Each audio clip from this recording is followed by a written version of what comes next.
Good morning. It's a balmy 20 degrees. It's not bad, but it's just cold. I'm so sick and tired of not having like warm weather, cold weather, warm weather, cold weather. I need some, either make it cold so I can get used to the cold again, or make it warm because I enjoy it. I'm really working on this whole camera thing. It's kind of a strange thing for me to look at one side and not see me. With the camera on its side like that, it's different. But all right, so I'm doing my check. Hey, by the way, it's February 5th, 2020. Good morning. I'm getting out late because my El Gato Loco, he decided he didn't want to come back and get some treats, so I could lock him away. Otherwise, he tries to follow me out here. Anyway, never did find him. He's out and about, so good chance he'll be visiting us on the trap line today. But anyway, I was coming around the corner. Everything froze up real solid last night, and I decided to go out the way I used to go out when it was dry, because, well, frankly, when it's frozen, it's pretty dry. And I got around the corner, I'm like, holy moly, look at this fella. He is gorgeous, and I mean a good-looking boy, and good size, real nice size. And his color is decent. So let me flip this around. I'll show you. We'll walk up to him together. Okay, here we go. Walking the edge of this cornfield every morning.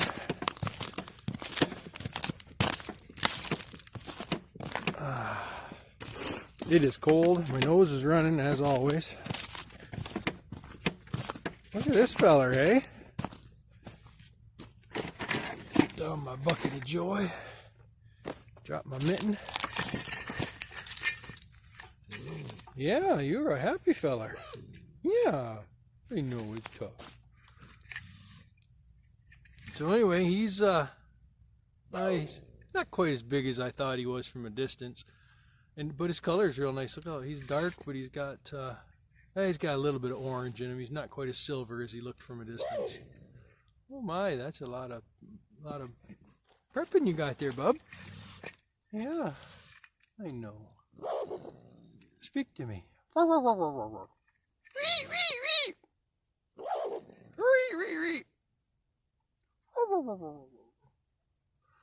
right, I'm gonna get him taken care of.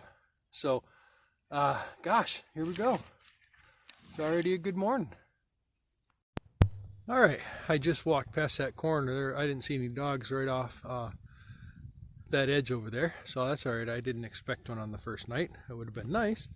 I came right over here to this to the corn pile, corn stalk mound. So I started laughing. I thought, well, I better check that today. I haven't got within 10 or 15 feet of it in a few days, just enough to check to make sure it hadn't gone off, make sure it wasn't a squirrel laying in it or some dumb thing. I do see that it's well, it's a depression where the trap was. Well, look at this. It's kind of funny. So I'm pretty sure if I could put all my weight on that. I mean, I wonder why it didn't go off. I'm sorry, I thought that was funny. Yeah, so I guess it wouldn't have mattered if a coyote or a Sherman tank came up here to smell that bait. It is froze in. So that, I'm telling you, trapping in this weather just sucks sometimes. Hot, cold, hot, cold. So even though I thought that this thing was all freeze-proof pretty good, turns out negative, Lou. It's definitely not. So, all right, I gotta get this thing taken care of. The funny thing is, once again in my life, I left my buckets back at the last set because I figured, oh, I just checked that corn set real quick. So I gotta trudge back, get my buckets, and blah blah blah. All right, thanks for being here, guys. I appreciate it, guys and gals. You know, there's quite a few gals that watch, and I appreciate them. Quick shout out to my buddy at work, Amy. I know you watched a couple of these videos, and I know this isn't your thing, but I do appreciate you supporting me, and hey, that's cool. So anyway, I'll talk to you guys later. Oh man, let me tell you, the old possum fang, she works really well, let me tell you. I've pulled a couple out of some real soupy ground, but this is the first one I pulled out of some dry dirt, and let me tell you, wow, that possum fang holds like crazy. Man, I gave her all I had, and I couldn't budge it. I had to dig it out. So I had to get my trowel and well, first off, I couldn't break the top level. You know, it was just an inch thick of frozen dirt. So that was kind of funny. But when the trap finally did go, it caught a nice chunk of frozen dirt. It wouldn't have caught an animal even if it tried to. But anyway, it wasn't going anywhere. I had to dig down about 8 inches. It was buried about probably 18. I had already pulled it about, I don't know, probably 6 or 8 inches up. So, man, that baby held down there at least a foot. So that's my math anyway. I don't know. You guys can do the math yourselves. Oh man, what a great day. Hey, what a great day on the trap line. I gotta grab this pipe and fill this hole in a little bit just because that's who I am, you know. I guess trust me, the farmer would never even notice that hole was there. But once they come through here with the plow, well, they'll disc it up first, but the disc harrow would chew that right up to nothing. Anyway, okay, so oh yeah, here we go. Okay, here I am out here at that pipe set in the field. I was just frogging around, and I was just, you know, I just wanted to make sure that it was good. It's nice and it's not frozen in, but then I felt right where in the world was it? Right there. Look at that. See the trap move on the top? I thought, oh, it's not as bad now that I've pushed on it a little bit. Yeah, it's still just a little spongy. Can you see that movement? Probably not with me moving the camera. It's probably hard to tell what's what. Man, I don't know. Now it's not doing it, so get that out of there. I uncovered it quite a bit. Oh, that's not a fun thing. What kind of trap is this? This is a Duke 2 square. I guess I'm going to rebed this baby after all, hey? Let's see here. Yeah, it's an old Duke. Yeah, it's no big deal. You know what's funny is, oh, that looks like it hurts. You know what? I've been wearing these choppers for probably 20 years. And this, I don't even feel, look, if I had to, I'd just shake my hand right out of there. I don't know, for anybody, and I know, hold on. Now I'm out in the wind, but I know Dwayne Lazar, he wears choppers on his line. And for anybody that doesn't wear them, oh, I can't even see me that way. Hey, oh, hey, happy days. Sorry, I'm just goofy today. Anybody that doesn't wear choppers on the line, I recommend them. Especially if you get wet, cold hands a lot. Putting your hands in a nice warm pair of choppers is the way to go. Mine are so old, there's no liner anymore, so I have to, I always wear a pair of jersey gloves underneath. But actually, what's funny is I've made liners for them by cutting up an old pair of wool socks and making a thumb with it. But anyway, hey, there's another video idea, right? How to trap on the absolute cheap. I'm gonna remake this. I'll be back. All right, it's all better. I don't think it's quite as blended as it was before, but it's not as much. Well, that's not the case. Let's see here. It's a little easier to blend and to spend a long time on it when your hands are not going into frostbite mode. So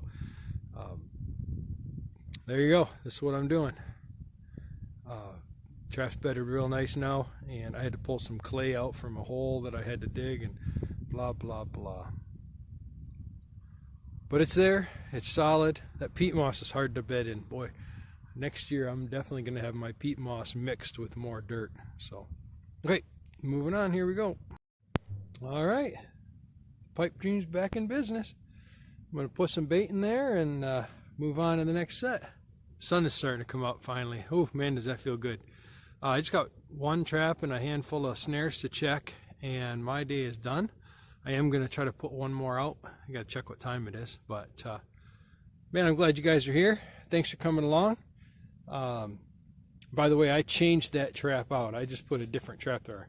So I have some traps tonight that I'm going to have to boil and wax because they have blood on them, or they're covered in mud, or anybody who's ever done this knows exactly what I'm talking about. So just showing you around a little here. I think this spring I'm going to put a crop in here. Just a little something, nothing exciting. I might even try a no-till crop. But anyway, let me know what you think. If you know of something good, especially if it's a no-till, because time is going to be precious this spring. Yeah, let me know if you think. I thought about rapeseed, but I'm not sure. I don't even know how that grows down here. Up in the UP, it grows great. But okay, thank you. I'll see you again. I decided I better start keeping better track of when I put these traps where. I don't remember how long this trap's even been here. It hasn't been touched the entire time. Oh, no, that's not true. Remember, I caught a possum here. I'm on that set kind of, well, here, I'll show it to you. I'm on that set that's on that road.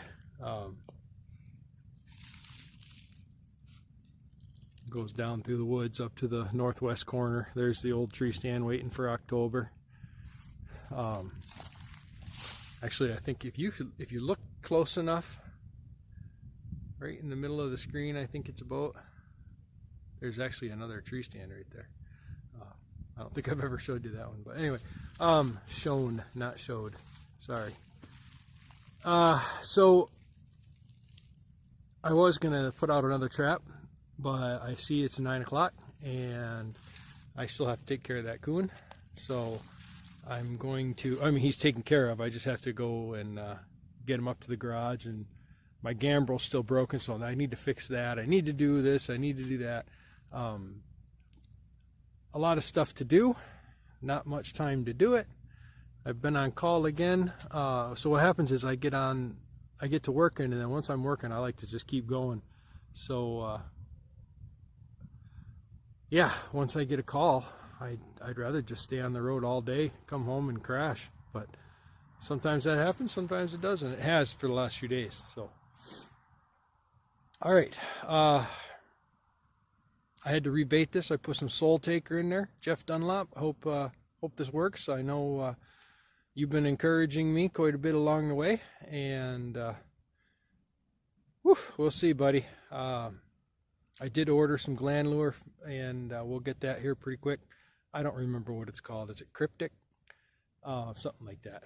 But we'll see what happens. I'm gonna move along, check these last few snares. I got half a dozen snares to check, and I have not had any luck with snares. So I think they're great in reality, but the problem I'm having is there's just so many trails. I don't know which trails to use. Yeah, I can see which ones are being used by deer the most, and I put a snare there and the deer just start using a different trail. I don't know. So anybody have any advice there? Let me know. Every time I put a snare on a trail that is being heavily used, they just switch directions and go to a different trail. So if you know what in the world I should do, just let me know, and yeah, I'll definitely give it a try.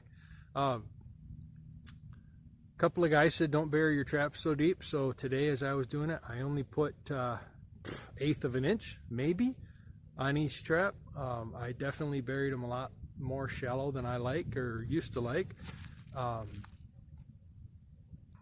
Let's see here, I'm trying to think of some of the other advice. Get a bigger trap. That's what Nate always said. Oh man. Well, trust me, if I had the money to just go buy new traps, I definitely would. Again, Mr. Duke, if you're watching, I know you're not, but I would gladly accept some sponsorship for 4 or 6 550s, 650s, whatever. I don't know. I don't need a 650, but maybe a 550. I don't even know how big 550s are, to be honest. So they could be the same exact size as a square number 2. I have no idea. So I guess I could look it up. That's what I guess that's what Google's for. I don't need to know anything as long as I have Google. You guys take care. I'll talk to you soon.